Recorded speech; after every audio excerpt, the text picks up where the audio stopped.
If we think about lending, we have two different things of consideration here.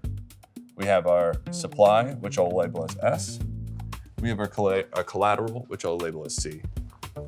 What is happening in lending is supplied assets are lent to users who are borrowing against their collateral, and those borrowers borrowing against that collateral are paying interest back to the suppliers.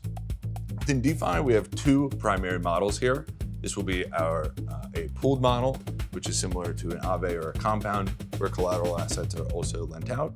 And we have an isolated model, which is where Gauntlet is most active as a curator on platforms like Morpho. Within an isolated lending market, we have multiple markets that supply is lent out against. So I'll consider USDC as our supply in a vault, and then we'll have multiple markets. Each market is a collateral and debt pair. So this would be our BTC collateral, we'll have ETH collateral, and then we'll have, say, a yield-bearing stablecoin like staked cUSD.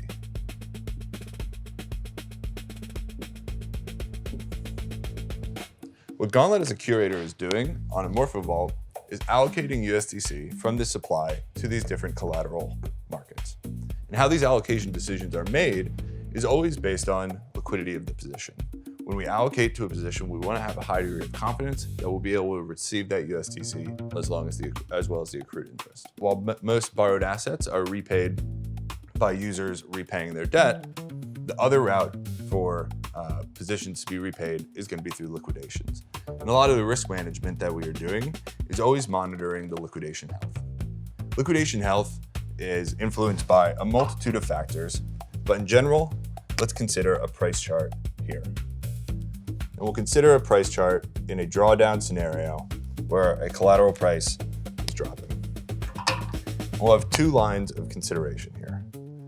We'll have a blue line, which represents the line at which in the collateral drawdown, we see a liquidation, and we'll see a red line here just below it. This red line represents the profitable range for a collateral asset to be liquidated.